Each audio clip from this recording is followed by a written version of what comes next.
Capítulo 10. Primeiro homem abatido. Quando decidiram parar, Sunny estava prestes a desmaiar.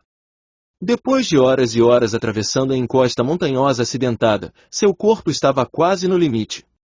No entanto, para a surpresa de todos, Shift parecia estar ainda pior do que ele.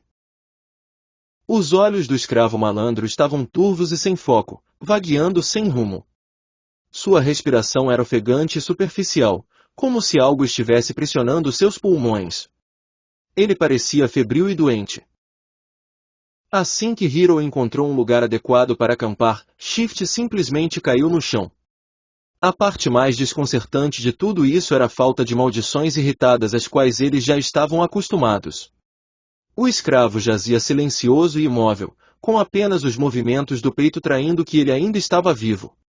Vários momentos depois, ele destampou sua garrafa com uma mão trêmula e bebeu alguns grandes goles com avidez.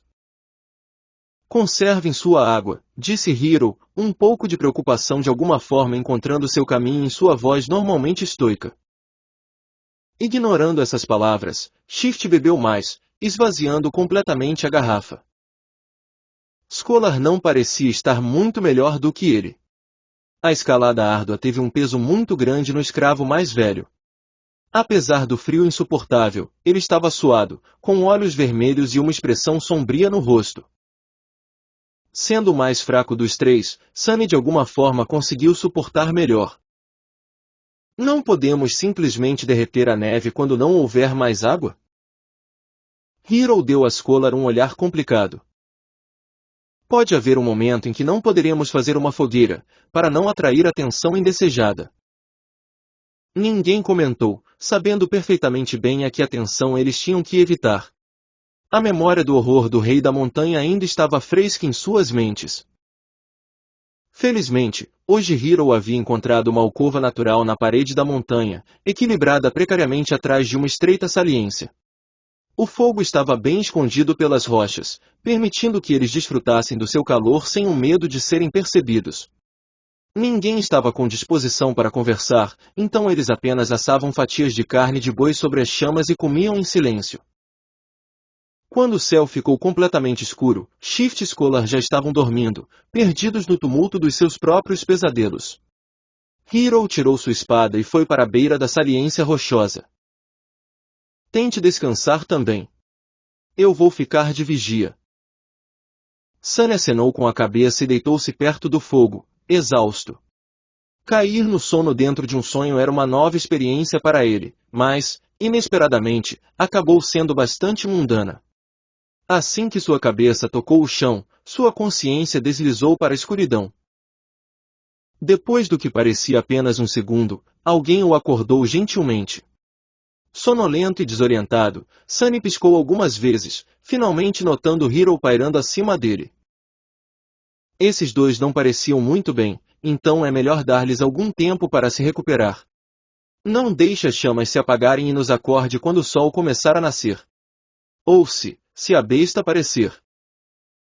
Sunny silenciosamente se levantou e trocou de lugar com Hiro, que acrescentou algumas toras de madeira na fogueira e logo adormeceu. Por algumas horas, ele estava sozinho. O céu estava negro, com estrelas fracas e um crescente afiado da lua nova. No entanto, sua luz não era suficiente para perfurar a escuridão que envolvia a montanha. Apenas os olhos de Sunny pareciam ser capazes de fazê-lo. Ele sentou-se quieto, olhando para a estrada que haviam percorrido. Apesar de terem conseguido subir bastante alto no dia anterior, ele ainda podia ver a fita distante da estrada. Ele até conseguiu rastreá-la de volta à plataforma de pedra onde a luta com o tirano havia acontecido. Os pontinhos espalhados nas pedras eram os corpos dos escravos mortos. Enquanto observava, uma figura escura rastejava lentamente na plataforma debaixo da falésia. Ela ficou parada por um tempo e depois se moveu para frente, arranhando suas garras no chão. Cada vez que uma garra tocava um dos corpos, o tirano agarrava e levava até sua boca. O vento trouxe os sons abafados de ossos sendo esmagados aos ouvidos de Sunny. Ele se assustou, acidentalmente empurrando uma pequena pedra para fora da borda. Ela caiu, atingiu a encosta e então rolou, fazendo algumas outras caírem também. O barulho dessas pedras caindo soava como trovão na noite silenciosa. Lá embaixo, o tirano de repente virou a cabeça, olhando diretamente para Sunny. Sunny ficou paralisado, petrificado. Ele estava com medo de fazer até o menor som. Por um tempo, ele até esqueceu de respirar. O tirano estava olhando diretamente para ele, sem fazer nada. Capítulo 10 – Primeiro homem abatido. Quando decidiram parar, Sunny estava prestes a desmaiar. Depois de horas e horas atravessando a encosta montanhosa acidentada, seu corpo estava quase no limite. No entanto, para a surpresa de todos, Shift parecia estar ainda pior do que ele. Os olhos do escravo malandro estavam turvos e sem foco, vagueando sem rumo. Sua respiração era ofegante e superficial, como se algo estivesse pressionando seus pulmões. Ele parecia febril e doente. Assim que Hiro encontrou um lugar adequado para acampar, Shift simplesmente caiu no chão. A parte mais desconcertante de tudo isso era a falta de maldições irritadas às quais eles já estavam acostumados. O escravo jazia silencioso e imóvel, com apenas os movimentos do peito traindo que ele ainda estava vivo. Vários momentos depois, ele destampou sua garrafa com uma mão trêmula e bebeu alguns grandes goles com avidez. Conservem sua água, disse Hiro, um pouco de preocupação de alguma forma encontrando seu caminho em sua voz normalmente estoica. Ignorando essas palavras, Shift bebeu mais, esvaziando completamente a garrafa. Scholar não parecia estar muito melhor do que ele. A escalada árdua teve um peso muito grande no escravo mais velho. Apesar do frio insuportável, ele estava suado, com olhos vermelhos e uma expressão sombria no rosto. Sendo o mais fraco dos três, Sunny de alguma forma conseguiu suportar melhor. Não podemos simplesmente derreter a neve quando não houver mais água? Hiro deu a Scholar um olhar complicado. Pode haver um momento em que não poderemos fazer uma fogueira, para não atrair atenção indesejada. Ninguém comentou, sabendo perfeitamente bem a que atenção eles tinham que evitar. A memória do horror do Rei da Montanha ainda estava fresca em suas mentes. Felizmente, hoje Hiro havia encontrado uma alcova natural na parede da montanha, equilibrada precariamente atrás de uma estreita saliência. O fogo estava bem escondido pelas rochas, permitindo que eles desfrutassem do seu calor sem o medo de serem percebidos. Ninguém estava com disposição para conversar, então eles apenas assavam fatias de carne de boi sobre as chamas e comiam em silêncio. Quando o céu ficou completamente escuro, Shift e Scholar já estavam dormindo, perdidos no tumulto dos seus próprios pesadelos. Hiro tirou sua espada e foi para a beira da saliência rochosa. Tente descansar também. Eu vou ficar de vigia. Sunny acenou com a cabeça e deitou-se perto do fogo, exausto. Cair no sono dentro de um sonho era uma nova experiência para ele, mas, inesperadamente, acabou sendo bastante mundana. Assim que sua cabeça tocou o chão, sua consciência deslizou para a escuridão. Depois do que parecia apenas um segundo, alguém o acordou gentilmente. Sonolento e desorientado, Sunny piscou algumas vezes, finalmente notando Hiro pairando acima dele.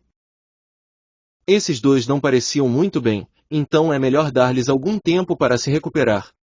Não deixe as chamas se apagarem e nos acorde quando o sol começar a nascer. Ou se a besta aparecer. Sunny silenciosamente se levantou e trocou de lugar com Hiro, que acrescentou algumas toras de madeira na fogueira e logo adormeceu. Por algumas horas, ele estava sozinho. O céu estava negro, com estrelas fracas e um crescente afiado da lua nova. No entanto, sua luz não era suficiente para perfurar a escuridão que envolvia a montanha. Apenas os olhos de Sunny pareciam ser capazes de fazê-lo. Ele sentou-se quieto, olhando para a estrada que haviam percorrido. Apesar de terem conseguido subir bastante alto no dia anterior, ele ainda podia ver a fita distante da estrada. Ele até conseguiu rastreá-la de volta à plataforma de pedra onde a luta com o tirano havia acontecido. Os pontinhos espalhados nas pedras eram os corpos dos escravos mortos. Enquanto observava, uma figura escura rastejava lentamente na plataforma debaixo da falésia. Ela ficou parada por um tempo e depois se moveu para frente, arranhando suas garras no chão. Cada vez que uma garra tocava um dos corpos, o tirano agarrava e levava até sua boca. O vento trouxe os sons abafados de ossos sendo esmagados aos ouvidos de Sunny. Ele se assustou, acidentalmente empurrando uma pequena pedra para fora da borda. Ela caiu, atingiu a encosta e então rolou, fazendo algumas outras caírem também. O barulho dessas pedras caindo soava como o trovão na noite silenciosa. Lá embaixo, o tirano de repente virou a cabeça, olhando diretamente para Sunny. Sunny ficou paralisado, petrificado. Ele estava com medo de fazer até o menor som. Por um tempo, ele até esqueceu de respirar. O tirano estava olhando diretamente para ele, sem fazer nada.